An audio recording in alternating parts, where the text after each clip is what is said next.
aparte como no está, no es para hacer la pelota, pues los trabajos de Paco Cobo, ¿no? Sobre los comportamientos políticos del campesinado durante la Segunda República, etcétera, ¿no? O también, por ejemplo, ya para terminar en este aspecto, el giro local ha iluminado cómo incluso movimientos, entre comillas, ¿no? Conservadores, patriotismo social, maoísmo, etcétera, pues permiten, ¿no? Entrar en la política de masas, etcétera, muchas veces incluso como efectos secundarios, no deseados de sus acciones. Otro aspecto, un aspecto que me gustaría señalar, ¿no? Hay una época muy mal estudiada, para Galicia desde luego, pero también para España, desde el punto de vista de la historia política muy claramente, que es la dictadura de Primo. Es frente a la restauración, que tiene un poder de atracción enorme, ¿no?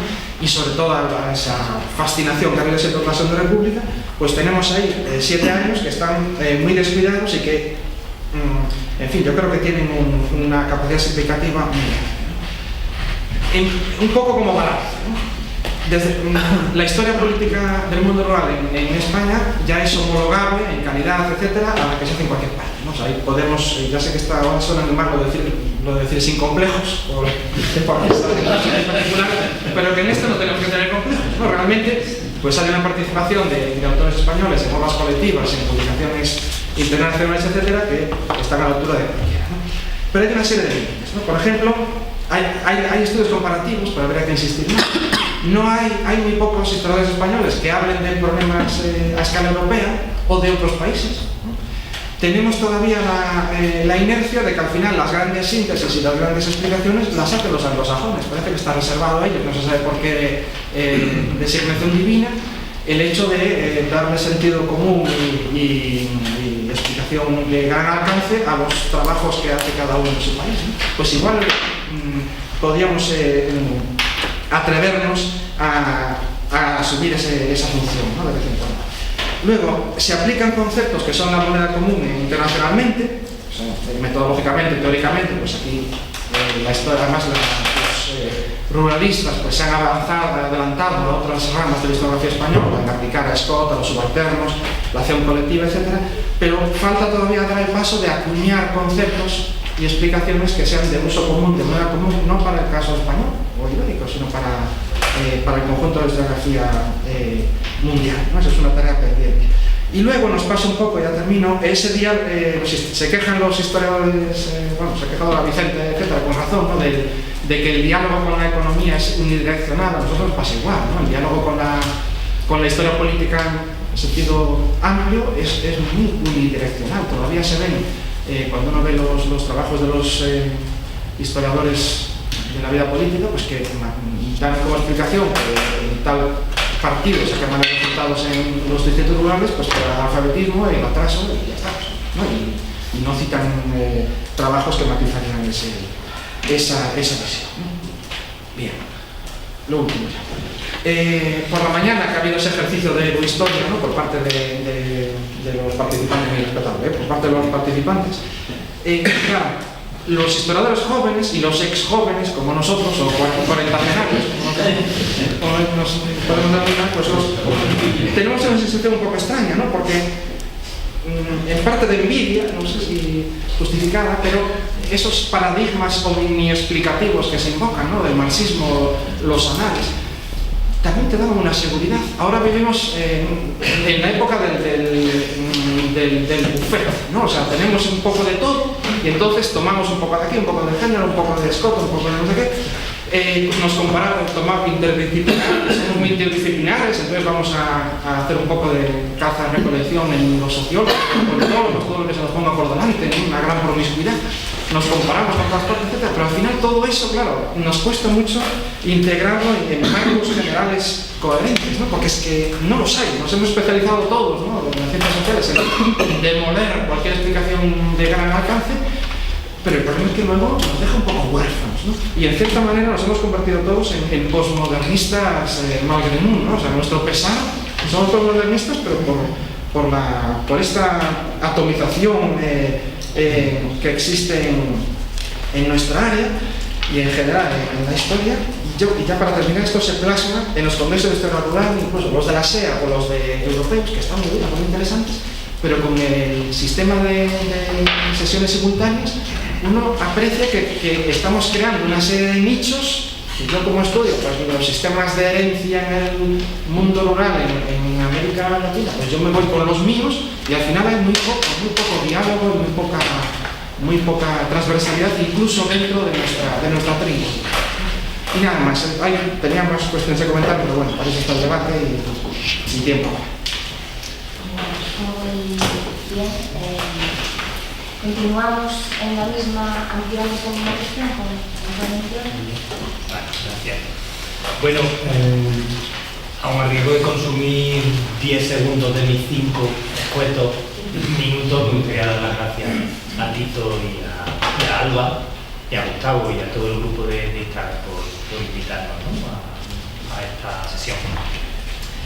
Bueno, Jordi y yo vamos a hablar sobre democracia y mundo rural, el papel de la acción colectiva y del asociacionismo agrario. Yo hablaré de democracia y mundo rural, aunque antes de hablar de democracia quisiera hacer algunas reflexiones también generales sobre la historia agraria y la política. La historia política, bueno, pues para el debate, ¿no?, para animar un poquito más el debate posterior.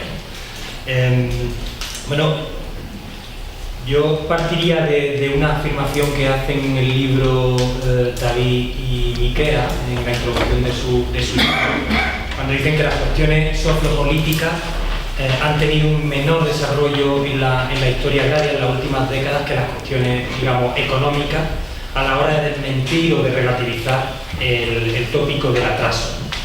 Quizá no tanto aquí en el grupo de Instagram, pero sí en general, en España. Bueno, estoy de acuerdo, ¿no? En realidad, si nos fijamos en los años 70 o en los años 80 o incluso avanzados los 90, economía y política se entremezclaban sin complejos para desmentir la teoría de la modernización, y estaba presente en todos los debates de los que esta mañana precisamente se hablaba, ¿no?, sobre la revolución liberal burguesa, sobre la propiedad, sobre la industrialización del país, etcétera, etcétera. Sin embargo, en las últimas 2 décadas, yo diría, estos análisis, digamos, de constructores, si me permitís, desde la historia económica o desde la historia política, pues parecen haberse desligado y no van de la mano, ¿no?, como en décadas anteriores. El ejemplo puede ser el pozo, también lo decís vosotros en el libro, ¿no, David? El libro del pozo que, bueno, pues que no parece que haya calado demasiado en los relatos, digamos, construidos por la historia contemporánea, y mucho menos está presente en el imaginario colectivo, ¿no?, muy a nuestro pesar. Sí que tuvo un gran impacto en el seno de la historia agraria, entre nosotros, lo sigue teniendo, pero realmente no ha trascendido demasiado. Bueno, aunque es cierto que nuestros colegas de historia contemporánea, en general no de historia agraria, de historia contemporánea, a veces no parecen muy permeables a determinadas visiones provenientes de la historia agraria o de la historia económica, pero yo creo que conviene hacer un poquito de autocrítica desde la historia agraria, ¿no?, desde este mundo en el que nosotros nos movemos. Yo creo que deberíamos reforzar aún más nuestro interés por la historia política y conectar más estrechamente nuestras investigaciones, también las más cuantitativas, con las más cualitativas que proporcionan la historia política y social, como por otra parte ha sido tradición en la historia agraria. Los historiadores agrarios yo creo que tienen a día de hoy la herramienta y la inquietud para hacer, decíais que es imposible, tal, yo creo que sí, tienen la historia que los historiadores agrarios podemos llegar al gran público. De hecho, es una asignatura pendiente, yo creo que debemos hacerlo para llevar esas conclusiones muchas veces rupturistas que podrían impactar en el imaginario colectivo, pero para eso nos tenemos que acercar a otros discursos, a otras disciplinas y sobre todo a veces utilizar otro lenguaje más cercano al que se utiliza en la historia política o en la historia social. Yo creo que si desde la historia agraria no conectamos con esos debates, con los debates que se mantienen en la historia política, en la sociología, en la ciencia política, en la filosofía política también, pues difícilmente vamos a impactar, insisto, en ese imaginario colectivo, difícilmente vamos a desterrar la alargada sombra de la teoría de la modernización que tristemente sigue alimentando muchos de los relatos históricos hegemónicos que están en la aula, en primaria, en secundaria e incluso en la universidad, y lo que es mucho más peligroso, está presente en muchos de los discursos políticos. Hablaba ahí esta mañana de algunos de ellos, ¿no? De algunos políticos que siguen con la idea del atraso. Yo creo que esto en realidad no es difícil para la historia agraria, ¿no? Ya se está produciendo, ¿no? A través de los estudios del institucionalismo, del neoinstitucionalismo, de los comunales, de los conflictos, entre otras cosas porque si nos fijamos las inquietudes que hay detrás de los debates que mantienen los historiadores políticos, digamos, y los que mantenemos nosotros son los mismos, nos sigue preocupando lo mismo, es explicar la desigualdad para intentar reducirla, fundamentalmente, ¿no? Se hablaba de la propiedad de la tierra hace décadas porque en realidad nos interesaba esto, los problemas de desigualdad, igual que hoy. Bueno, yo creo que la historia agraria puede renovar, insisto, de nuevo la renovación, la historia agraria puede renovar la historiografía española, pero lo tiene que hacer, y yo creo que está en disposición de hacerlo, construyendo un nuevo relato político, pero yo creo que tiene que juntar piezas.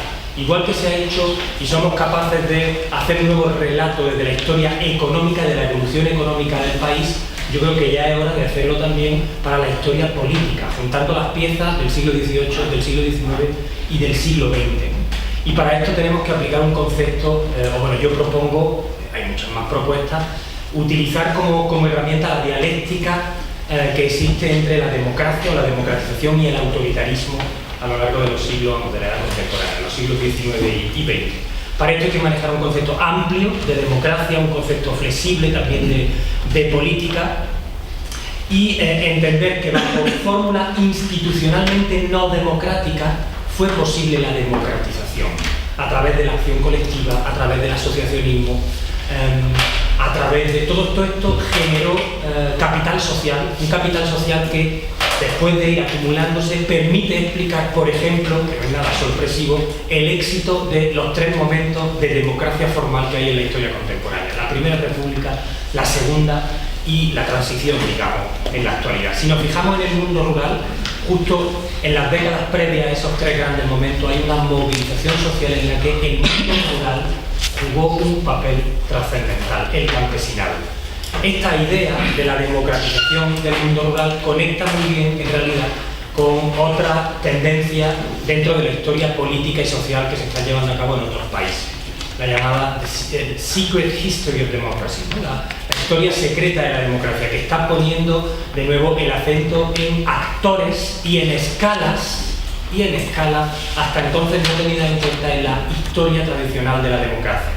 Esto lógicamente no es nada ajeno a lo que los historiadores agrarios solemos hacer, defender a los ámbitos locales y efectivamente buscar el papel político que ejercieron campesinos y campesinas en el proceso de democratización.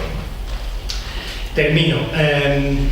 Bueno, yo creo que efectivamente hay que defender y que hay que dar importancia a ese proceso de democratización, entendiendo que es fruto de la interacción histórica entre tres elementos, entre tres factores que señala John Marcos muchas veces: los que detentan el poder, los que lo desafían y los que están dispuestos a reformarlo. Y la relación entre estos tres elementos es conflictiva, y el conflicto generó, efectivamente, ya ha generado capital social también en el mundo rural. Esto yo creo que nos permite construir un relato que debemos ponernos a esto y debemos prestar más atención a la divulgación desde la historia agraria. Yo creo que esta es nuestra asignatura pendiente, ¿no? Si no lo hacemos, bueno, sinceramente, para nuestros colegas de historia social es mucho más fácil seguir leyendo y es mucho más atractivo y entretenido a Gerald Bennett que nuestros Tolstoy y nuestros JCR. Bueno, pues si no nos empeñamos en esto, yo creo que no conseguiremos el fin último, impactar en ese imaginario colectivo. Perdón. Bueno, como ha dicho Antonio, yo me voy a centrar más en el papel del asociacionismo, digamos, como ejemplo de acción colectiva en el proceso de democratización, los procesos de democratización. Voy a centrarme sobre todo en el primer, digamos, asociacionismo, agrario, que es el que conozco más. El papel de la acción colectiva en los procesos de democratización ha sido tratado desde la historia, también desde la sociología, la ciencia política. Por ejemplo, Sidney Carro o Chomsky han trabajado toda la capacidad de los movimientos sociales para provocar cambios políticos en un sentido democratizador frente a unas élites que intentan preservar el status quo. También Robert Putnam destaca las virtudes de las redes sociales, del asociacionismo como un creador de capital social. Se ha referido a Antonio. Sin embargo, también la importancia de las asociaciones, de las organizaciones cívicas que pretendidamente mejoran la salud democrática, ¿no? de los sistemas políticos, también se han visto en una dirección opuesta. Por ejemplo, la contribución de este capital social, de este asociacionismo, al ascenso del partido nazi, por ejemplo, en Alemania, ¿no? Entonces, ¿qué encontramos de esto en el caso español? Por un lado tenemos partidos políticos, por ejemplo el PSOE, que crea las casas del pueblo, que algunos han definido como escuelas de democracia o de práctica democrática. Tenemos estas asociaciones de campesinos que se empiezan a crear a partir de la ley de asociaciones de 1887, que tenían funciones muy diversas, cooperativas, mutuales, recreativas, pero también políticas, ¿no? Y que también algunos historiadores han conceptualizado como escuelas de democracia. Pero, de hecho, el punto de arranque del cooperativismo agrario en España se produce a partir de la ley de sindicatos agrícolas de 1906 y en gran parte bajo la égida de la Iglesia, es decir, con un predominio del catolicismo, del sindicalismo católico agrario. Y en los años 70, cuando se empezaron a estudiar, cuando se empezó a estudiar este fenómeno, pues en los años 70, que España también estaba en un momento de cambio político, ¿no? Entonces el énfasis o lo que se destacó fue más bien este asociacionismo como un instrumento de la lucha contrarrevolucionaria, ¿no? Si se hablaba en el libro de Juan José Castillo, Propietarios muy pobres, hablaba directamente de subordinación política del campesinado a los intereses de los grandes propietarios.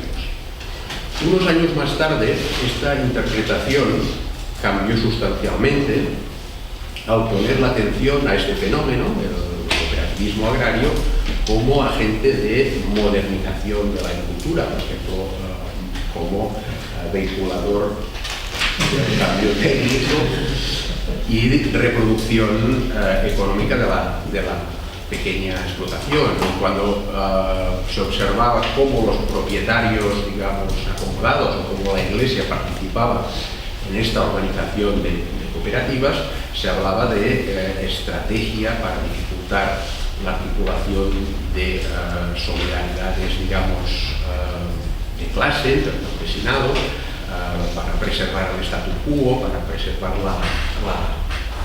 la paz social, ¿no?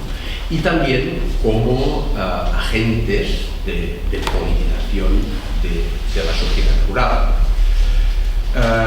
Esta politización de la sociedad rural, esa relación entre política y organizaciones agrícolas, no es unidireccional, sino hay que verla como resultado de interacciones complejas y interacciones, digamos, recíprocas. Es verdad que estas cooperativas agrícolas organizadas desde propietarios, desde la Iglesia, pues podían dificultar la creación de sindicatos, digamos, alternativos, pero también es verdad que servían a unos intereses estos pequeños campesinos y en términos tanto de socialización como en términos de asegurar su interés fundamental, que era la regeneración de la explotación campesina. Yo creo que esta idea de reciprocidad y de interacciones complejas es fundamental para desentrañar el papel de estas asociaciones y de este proceso de organización política, porque la idea de plantear que estos campesinos eran manipulados sería tanto como admitir que no tenían esta capacidad de elección social de la que nos habla Amartya Sen, por ejemplo. Tenemos muchos ejemplos para ver que esta participación en este movimiento asociativo no suponía una adhesión a un proyecto social o político comunitario, pero yo creo que para ver eso hace falta contemplarlo de, digamos, distintas perspectivas. Para concluir, porque me han dado un minuto,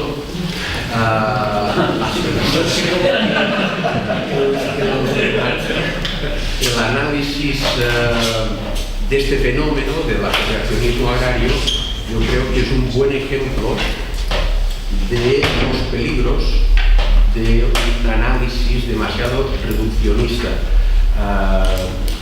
porque estas asociaciones tenían funciones distintas.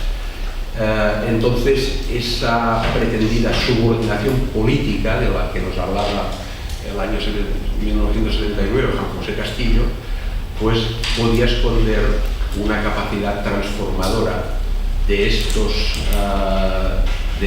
campesinos, digamos, de estos pretendidamente subordinados en beneficio social y económico de ellos mismos. Entonces, yo creo que solo analizando el objeto de estudio, en este caso este fenómeno, pero lo quiero, digamos,